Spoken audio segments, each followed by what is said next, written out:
Entrevista con María Natalia Leubro, 28 de febrero del 2020, toma 1. La idea era conversar sobre una serie fotográfica realizada en el 2016, que son 3 imágenes, digamos, empezando por esas, ¿no? Es una pieza sin título que hace parte de la serie Pájaros, titulada Pájaros. La pregunta que yo tenía inicialmente era que pensaba que la serie, si de repente era mayor, fotográficamente hablando, pero principalmente también quiero concentrarme en el tríptico, ¿no? Y mi pregunta era si se trata estrictamente de una secuencia. O sea, a veces pienso que esta serie de 3 fotos podría ser una secuencia narrativa, si hay una primera, segunda y tercera, digamos, para leer el tríptico, no sé si tiene un orden sugerido, ¿no? Primero entonces era que me comentes en general de esta obra, cómo la produjiste, qué tenías en mente con estas representaciones, ¿no? Bueno, sobre pájaros, yo creo que tengo esa misma inquietud y creo que nunca la voy a resolver, porque son efectivamente 3 fotos, 3 imágenes fotográficas.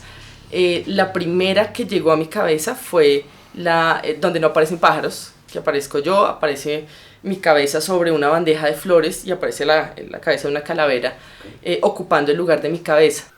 Esa fue la primera y realmente no había pensado en una serie fotográfica. Fue una primera imagen, a raíz como de... Yo todo lo que hago tiene que ver como con momentos personales importantes y era como un momento de duelos, de pérdidas, de acumulación de una serie de eventos que implicaban el duelo y fue un momento de pensar la muerte, era como un diálogo con la muerte. Y fue la primera imagen que surgió. Cuando empezaron a aparecer las otras imágenes, yo dije, no, pues esa es la última, realmente es la muerte, pero a medida que pienso la muerte, que trabajo alrededor de la muerte, pues la muerte no es lo último, es decir, muertes hay muchas a lo largo de esto que llamamos periodo de vida, realmente muertes hay muchas y no sabemos qué hay después de eso que llamamos muerte. Entonces por eso tampoco podría decir si realmente es la última, si hay un orden en esas 3 imágenes.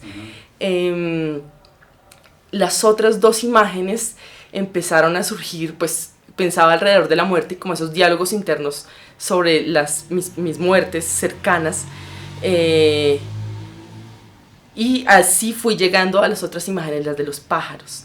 Coincidencialmente, en ese momento yo estaba viviendo por Ciudadela con subsidio, por el Cortijo, que allá está el humedal Juan Amarillo. Yo no había visto un chulo en mi vida. O sea, Directamente. nunca lo había visto, no pensé que fueran tan grandes. Okay. Hasta que empecé a caminar, a salir por las tardes a caminar por el humedal y me los topaba así como...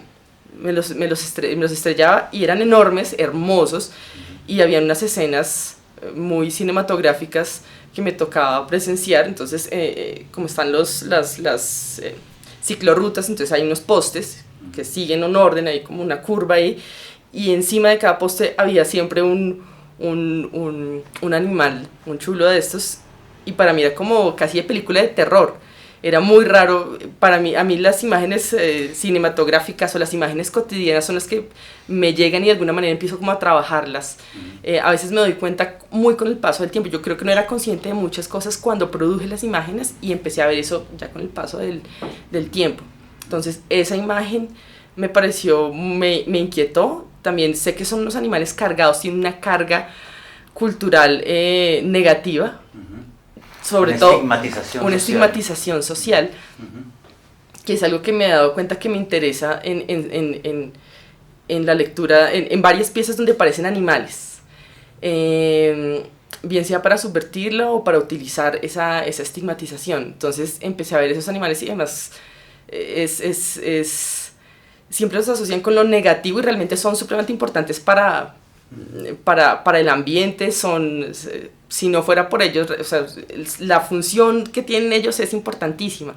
Cierto. Entonces, por eso pensé en esa imagen. En contraste, están otras como somos humanos, somos absurdos y cargamos a los animales de una cantidad de ideas y de significados. También tenemos otros animales como las palomas, que significan la paz, la esperanza.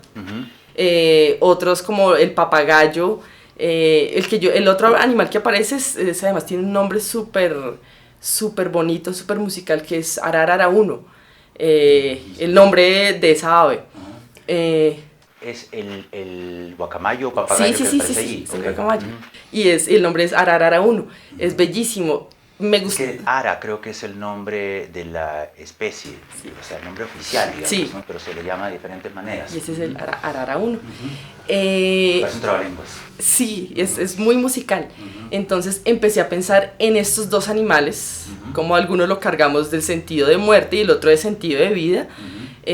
También tiene, bueno, tiene también como toda una, cada uno tiene sus historias vinculadas a la historia del país incluso. Sí. Hay momentos de la vida política como muy fuertes de Colombia, donde estos animales aparecen como con unas cargas, como con los alias, y eso no, digamos, no es algo que yo lo pensé cuando hice esas fotos, pero es algo que está, Apareció, sí. que igual está en las nociones que uno tiene de esos animales. Entonces pensé en... El inconsciente subjetivo, digamos, ¿no? Exacto. Entonces pensé en esos dos animales, pensé, así como esos chulos están cargados de esa idea de muerte y de que algo sucede, algo terrible sucede donde están porque están las basuras, y no, es todo lo contrario, es buenísimo que estén ahí. Para mí, o sea, la forma en que apareció en la fotografía era como una fuente de vida, de alimento, porque es lo que sucede, hay como un hilo rojo del que me estoy alimentando, y el guacamayo soy yo. O sea, finalmente yo lo personifico. Hay una imagen que no tiene que ver como en términos de significado, pero sí en términos formales. Decidí como apersonarme, ser un pájaro, convertirme en un pájaro de alguna manera.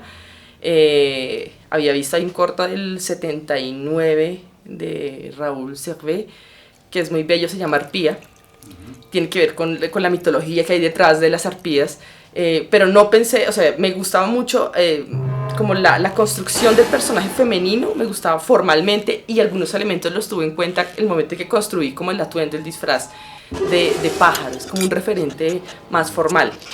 Entonces aparezco como me estoy alimentando de un chulo, de un animal de muerte, y estoy como, sí, hay como una idea de dar vida. Sí. En ese, hay un diálogo con eso. Y hay otra donde aparece una tercera imagen, que no puedo darles un orden, que es la de los cuervos. Los cuervos que también tienen una carga importante, sí. Hay una película que a mí, pues indudablemente es como de las películas importantes cuando uno piensa en la historia del cine, y es Los pájaros. Exacto, de Hitchcock. Y donde aparecen gaviotas, donde aparecen cuervos y aves de colores también muy pequeñitas que salen por la chimenea. Sí. Digamos, la masividad es lo que... Exacto, pero los cuervos son importantes. Hay unas escenas súper fuertes como hacia el final, donde están esos cuervos como observando. Y yo me apropié como de esas imágenes de los cuervos, pero no para sentirme como atacada por cuervos, sino soy como una señora de los cuervos. Realmente estoy mirando de frente y están las aves posadas sobre diferentes lugares. Como si fueran escoltas. Sí, como algo así, exactamente. Y la imagen donde no aparecen pájaros, que es la imagen de la muerte, o sea, yo siempre lo relaciono como con cosas muy personales, pero creo que lo que sucede en cada ser humano también refleja un poco lo que sucede alrededor. Somos una pequeña Colombia, cada uno de nosotros. Somos un microcosmos, aunque suena cliché, pero eso somos. Y para mí era importante revisar, dialogar sobre la muerte o dialogar sobre la tragedia, porque es un diálogo interno y es como una necesidad de una persona, pero también es la necesidad de un país, ¿no? Creo que así como uno revisa sus miserias y sus muertes, Colombia también debería revisar sus miserias y sus muertes. Es como algo, como una relación ahí. Sí. O sea, puntualmente, pues es evidente que los pájaros que aparecen en esta serie no son palomas. Mi investigación en realidad tiene como un enfoque en estas aves en particular, pero tiene que ver, me parece, más con Colombia que las palomas mismas, en cierto sentido, ¿no? A distintos niveles, ¿no? Yo creo además que no hay muchas realmente especies de columbidae que sean endémicas de Colombia. Si no me equivoco, son como 3, ni siquiera son exclusivamente endémicas de Colombia. Pero, digamos, las otras dos, las que aparecen allí, que son, digamos, que no han sido, digamos, introducidas, como las palomas, tanto las que están en las plazas, que son como columba libia, le llaman columba, o palomas criollas, han sido introducidas en algún momento en la historia. Pero las otras, las que son endémicas, son esas otras, la guacamaya o el chulo, digamos el gallinazo, que son propios de toda una región tropical, ¿no? De hecho, me parece que al gallinazo le llaman también como el buitre del Nuevo Mundo, sí, ¿no? Entonces esa cosa vernácula, me parece que, y por lo que decías también de este vínculo con la historia, por los alias, ¿no? La trae bastante fuertemente, digamos, a la historia del país, a la historia de la violencia, sí. ¿no? Pero también formalmente como que me llama la atención un poco ese carácter escenográfico de las fotografías, ¿no? O sea, hay como una escenografía mínima, ¿no? Y todo muy hecho... Vestuario, ¿no? Como la manualidad. Por supuesto, escultórico, que parecería que formara parte de una pequeña ópera de teatro o una especie de, no sé, cosa de títeres infantil. Hay una construcción escenográfica y pensada, sí, con mínimos elementos, efectivamente. Hace un rato hablábamos y cuando veías el disfraz, el atuendo del guacamayo, que dijiste, es en tela y pensabas que era en cartón. Todo lo demás lo hice en cartón y fue como armado, hecho a mano, el fondo hecho en cartón, todo es, me gusta hacer las cosas también. Pero digamos, no conozco en todo caso piezas de ese tipo en tu trabajo. Y lo que me parece también interesante es que de pronto, sin llegar a hacerlo, es también como una foto performance. Por eso es que también pensaba en una secuencia. Que era más amplio, sí, ok. Ajá, como una narración, algún tipo de narración. Pero claro, son tres escenas que pueden intercambiarse, pero cada una tiene un contexto como interesante también. Lo que te quería comentar también era esto, que lo que tú me hablabas sobre el alimentar, ¿no? Esta especie de flujo entre este símbolo de vida y símbolo de muerte, digamos, un poquito, se puede decir, como en el imaginario colectivo, ¿no? Y esta idea de que el gallinazo normalmente alimenta a sus crías regurgitando su propio alimento, ¿no? Entonces esto es lo que hace la cosa un poquito perversa porque se convierte como en una especie de ciclo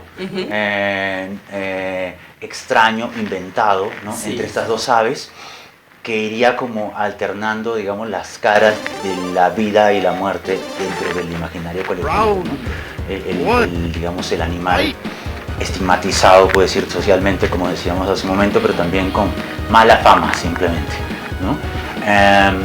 Teniendo, digamos, que nutrir o nutriendo directamente por voluntad a este animal lleno de además de un montón de imaginarios sobre lo tropical, sobre el esplendor de ¿no? del país y del continente, etc. Que era lo que te decía hace un rato de, a veces me interesa tomar esos estereotipos, esas cargas, darles la vuelta o a veces reforzarlos para que se produzca otro significado, pero ahí es como si un poco trastocar esa idea de que hay uno que significa vida y otro que significa muerte, o uno que significa alegría, abundancia, tropicalidad, y no, ahí están como en una relación, en un ciclo.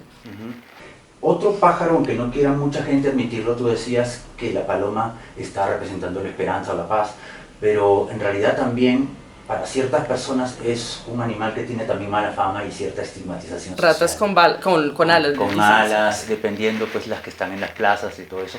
Y es curioso que cumplen a veces, por haber sido, digamos, una especie introducida en el país y en casi todos los países, pues en todos los países de América definitivamente, es una especie que cumple muy pocas, se puede decir, funciones ecosistémicas, particularmente en relación a los seres humanos. No hace nada por nosotros, por decir así, ¿no? Como si lo hacen los buitres. Como si lo hacen los buitres, los gallinazos, por supuesto que tienen una función ecosistémica fundamental. ¿No? Entonces los otros se convierten más bien pues por supuesto que tienen un ornitólogo me lo dijo, una función ecosistémica para otras especies que habitan sobre ella, ¿no? Que pues no somos nosotros directamente, ¿no? Pero en todo caso pues es el hecho de haber sido introducida lo que hace justamente esta especie de desadecuación. Que así como con los papagayos que sí, que no sucede eso, sí sucede en otros lugares como en Caracas. En Caracas hay unos papagayos hermosos, pero los papagayos son una especie introducida allá. Y han mutado, han cambiado una cantidad de cosas y de costumbres, y hay una serie de fenómenos debido a la caza de animales, a los cambios ambientales, pero también a que la gente como ama ese espectáculo exuberante de tener papagayos, de verlos, entonces la gente empieza a darles alimentos para que se acerquen y para que lleguen a su ventana y a sus balcones, y empiezan a darles cosas que son terribles para ellos, dulces, que a ellos les encanta lo dulce, pero que finalmente son malísimos. O sea, sí, han cambiado sus regímenes, en todo caso.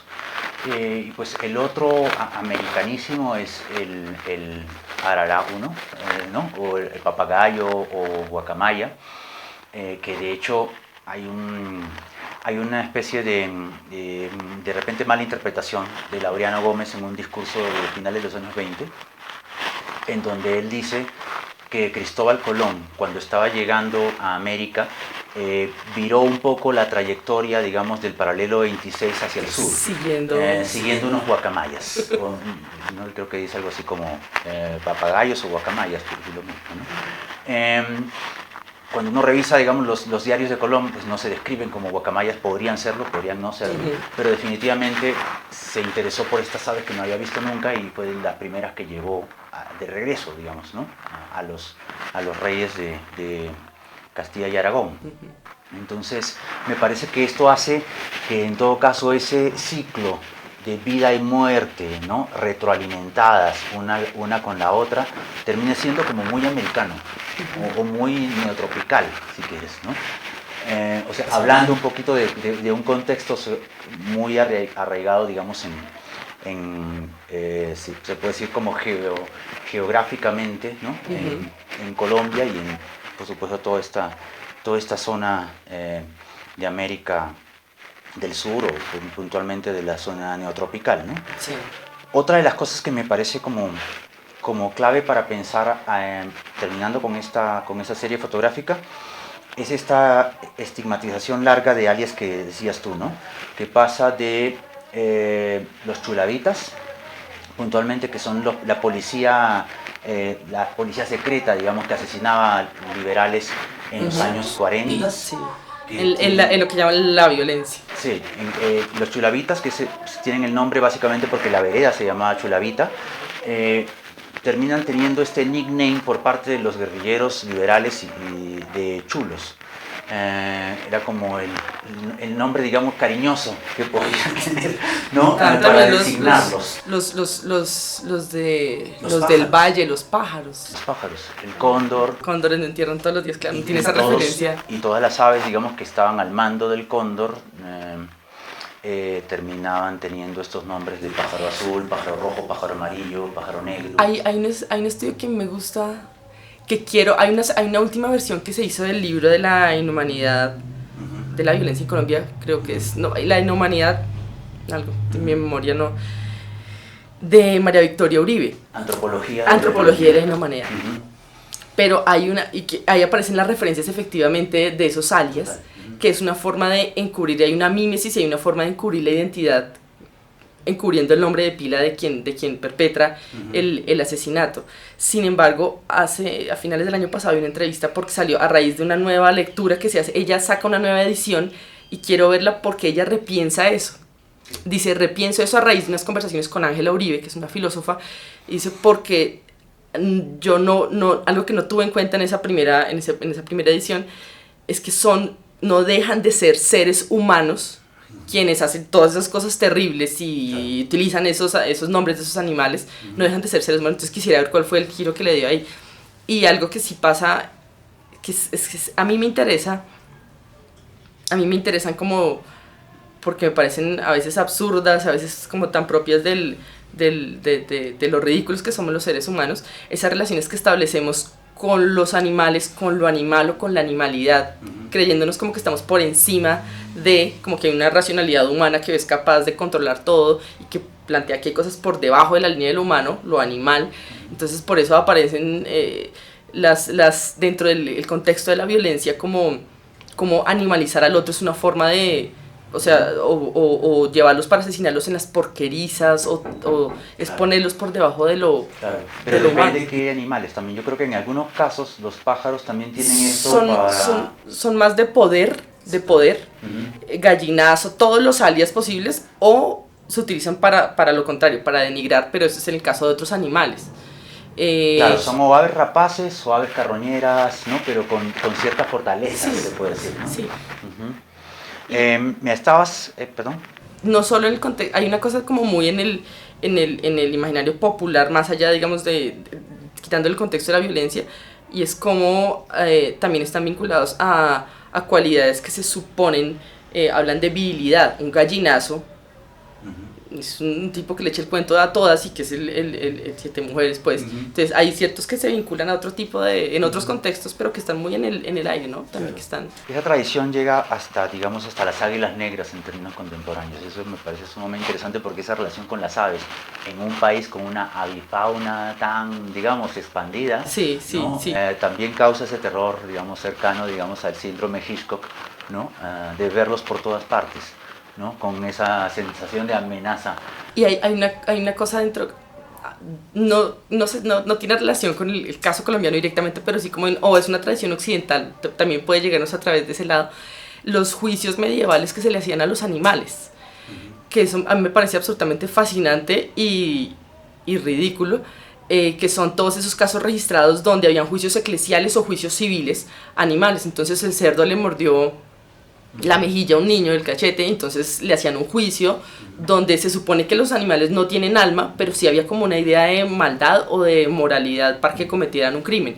En el caso de los pájaros no podían condenarlos a la muerte como si hacían con otros animales, pero eran generalmente juicios eclesiales. Entonces los pájaros eran vinculados, los cuervos o algunos pájaros eran vinculados a las desgracias de las cosechas, pero como no podían, sí, pero como no podían coger y asesinarlos a todos, había un término que no me acuerdo cuál era que utilizaba la iglesia, que era como una condena, algo verbal. Entonces, sí, era como eso, más o menos. Pero decían, si no funcionaba, si volvían a dañar los cultivos, era porque los habitantes eran pecadores, eran demasiado pecadores, entonces no servía de nada la condena a los animales. Establecemos unas relaciones muy extrañas de culpabilidad. Acabo de acordarme de una película de los años 90 que tiene que ver directamente con ese tema. As the law requires, your collaborator, the she-ass, will suffer the same penalty on the gibbet beside you. The Lord have mercy on us. Stop! Stop! Stop!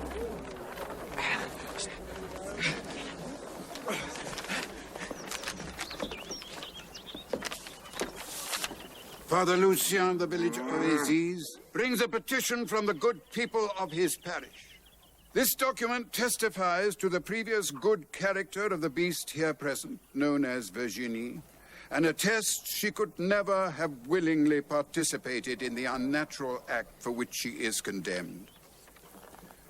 It is my direction that the person of the she-ass was violated without her consent. She is released without stain to her character. Proceed.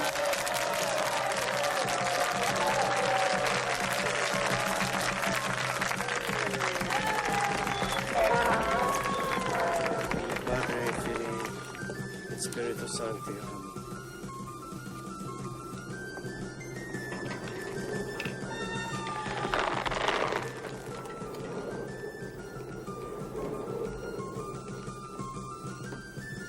Que lamentablemente muy poca gente ha visto, que se llama La Hora del Cerdo, que creo que es del inicio de los 90, que trata efectivamente de eso, ¿no? De un abogado, me parece francés, que llega a Londres, o al revés, que trata de salvar a un cerdo de la pena de muerte, ¿no? Que te la recomiendo. La Hora del Cerdo. Ahora, entonces hablaríamos de otra pieza que hasta hace poquito, unos minutos, no conocía, que me acabas de mostrar, que es del 2015, que son los ejercicios espirituales. Tiene pues un título un poquito más largo. Ejercicios espirituales, dice, apertura columbiforme del plexo solar. Del plexo solar. Entonces coméntame un poco de esta serie, que son dibujos, ¿no? Sí, esas son unas ilustraciones en Wash 6, es una serie y tiene un orden, tiene una secuencia. Lo curioso es que cuando se montó esta serie en el Salón de la Justicia, cuando fui a la inauguración, yo había enviado por correo las fotos en orden y cuando fui tenían un orden trastocado. Y finalmente dije, ok, pues es como parte de cada quien también hace una lectura y qué otro relato construyeron para darles un orden. Me pareció bastante curioso, pero sí, para mí en principio tenía un orden y tiene un orden muy específico. Y empecé por la última imagen, que es una imagen poco esperanzadora. El tema que nos convocaba era la paz, y la primera imagen que vino a mi cabeza fue una paloma, que sí es un cliché, pero fue como imagen que llegó de golpe. Pero también por esa época había conocido el trabajo de Martin Kolar, que es un fotógrafo que me gusta mucho, eslovaco, que retrata la cotidianidad. Entonces tiene una serie que no sé si es Nothing Special, creo que hace parte de esa serie. Y hay un señor, como en una calle destapada de un pueblo, está la cicla caída, hay una gallinita en el fondo y está metiendo la cabeza dentro de un hueco, como una alcantarilla, así, la cabeza. Y de alguna manera, sí es como esconder la cabeza, como un gesto cobarde, como ocultarse, como las aves que ocultan la cabeza en la tierra. Sí, dejando todo tremendo cuerpo por fuera. Tremendo cuerpo, exacto. Entonces empecé por esa imagen, esa fue la primera imagen.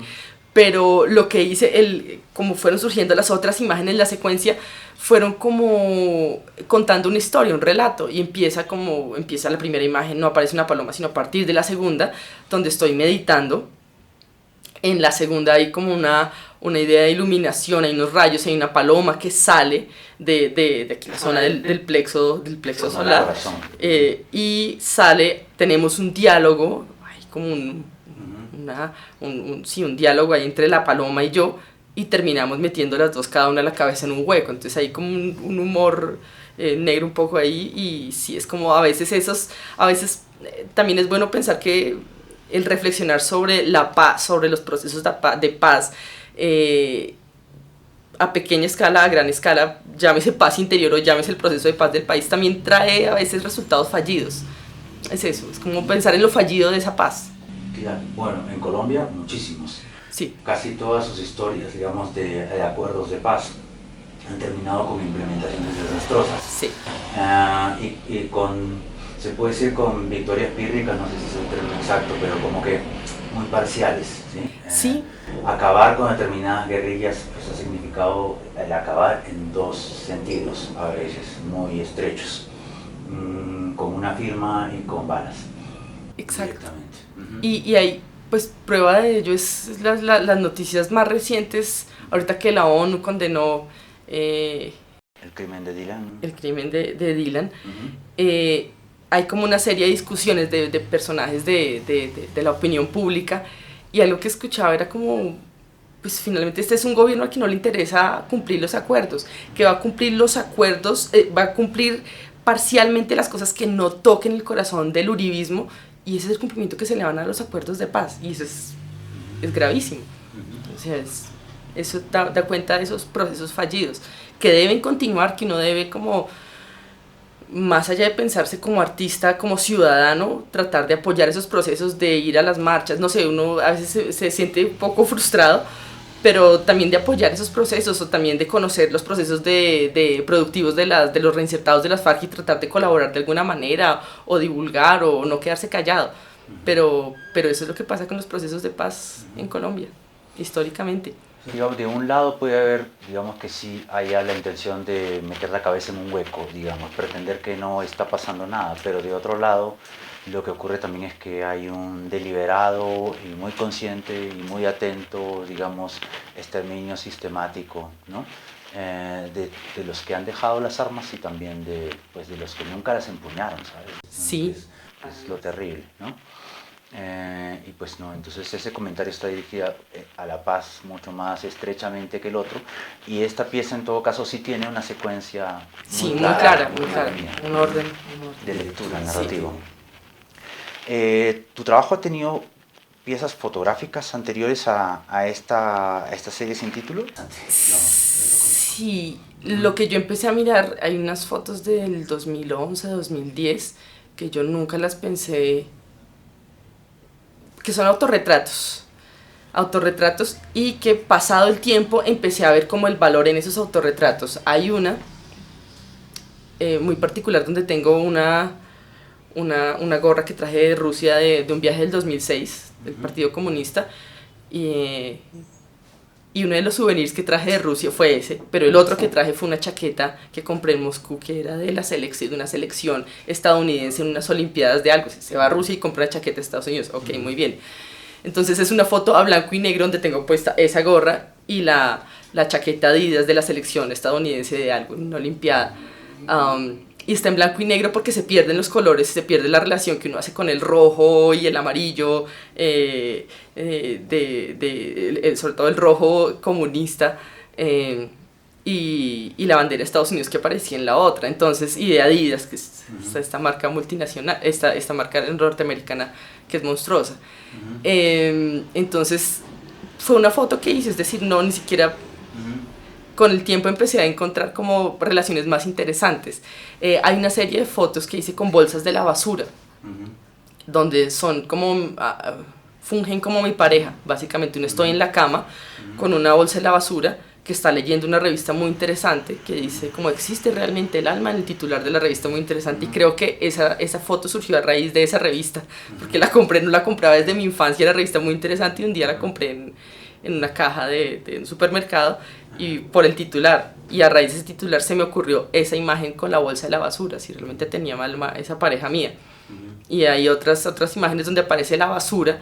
Ya el año pasado hice una serie de dibujos sobre un libro sobre la tristeza, y de nuevo aparecía la idea de la bolsa de la basura. Entonces sí hay como otras imágenes o pequeñas series fotográficas previas a esta serie. Y en relación a la construcción de una escenografía, es algo que no está muy presente en las otras fotos, que sí están estas, y está presente en una serie de videos que he venido haciendo. Son videos muy esporádicos, hay uno donde declamo la canción de Me voy para la luna de Lisandro Mesa, porque finalmente tiene una actualidad tremenda cuando uno escucha la letra, y para todos esos videos yo me encargo de construir como la escenografía de forma muy manual y muy sí, es como me gusta como ese ejercicio. Porque en la luna no habrá Ospinas Rojas ni Lleras, ni López Turbay, ni Gómez, María Eugenia, Doña Berta.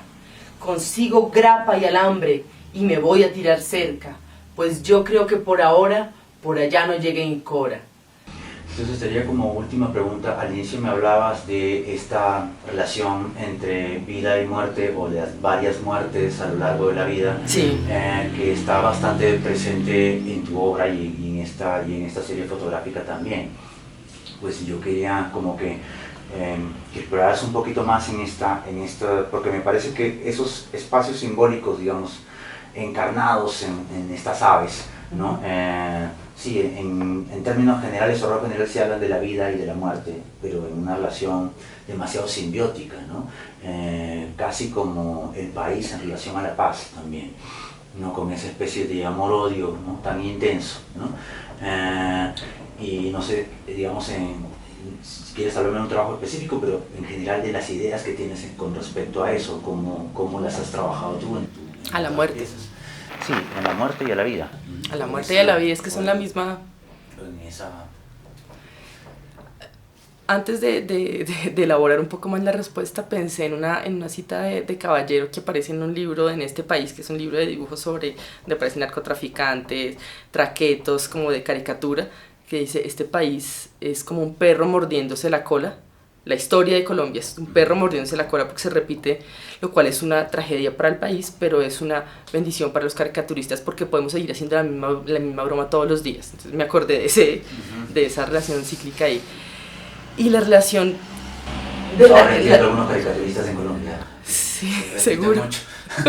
Seguro. Y la muerte está presente. Es muy importante para mí, y el hecho de vincularla profundamente con la vida después del 2013. Para mí el 2013 fue realmente tener conciencia de la muerte con la muerte de mi mamá, de la muerte física. Para mí eso sí es una cosa profundamente dolorosa, pero hay algo que le agradezco mucho a mi mamá y esa muerte, y es como haber entendido como la vida desde otro lugar. Por eso no puedo desvincularlo lo uno de lo otro. Y de ahí vino finalmente el proyecto de Todos los días se perrea con la muerte, que era a partir de primero hice una imagen, una ilustración que se llamaba así, Todos los días se perrea con la muerte, donde yo salgo bailando, como perreando con una calavera, una bola de discoteca, y de ahí salió ya un proyecto mucho más amplio. La forma en que se mostró el año pasado incluía las imágenes, las 3 imágenes fotográficas de las que hablamos al comienzo, y aparece otras piezas pequeñas que fui recopilando a lo largo, digamos, de estos últimos años, donde aparece la muerte, pero también vinculándola profundamente con la vida, pero vinculándola profundamente con la música. La muerte tiene una banda sonora importante. Con la fiesta. Con la fiesta. Una de las piezas que aparecía en ese proyecto son 3 carteles funerarios, que son 3 fragmentos de canciones. Esos carteles de cuando se muere alguien y ponen ahí fulano, se invita a las exequias. Entonces son 3 con esa estética, 3 carteles en serigrafía, y uno de esos es, Volveré a ser si me muero, de Los Melódicos. Hay un vallenato de Enrique Díaz, de La muerte es muy amable, la muerte a todos nos viene a visitar, finalmente.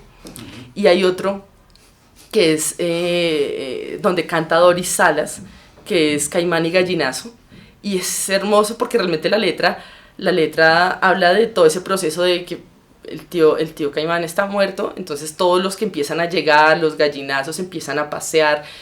Para mí visualmente es como muy enriquecedor, esa canción me lleva un montón de imágenes, y básicamente cuenta ese proceso de que es morirse y de cuando alguien se muere, como todo el ritual que hay alrededor de.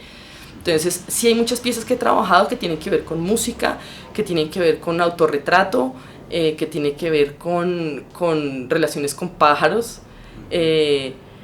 y yo no puedo, incluso algo que me ha gustado hacer en los últimos años es hacer un infomercial muy chistoso. Cuando va a hacer una exposición, un lanzamiento de un libro, hago un pequeño video donde invito a la gente, a veces más de carácter humorístico, y para esta exposición que se hizo el año pasado de la Cámara de Comercio, que fue una curaduría de la usurpadora, hice un video donde me puse este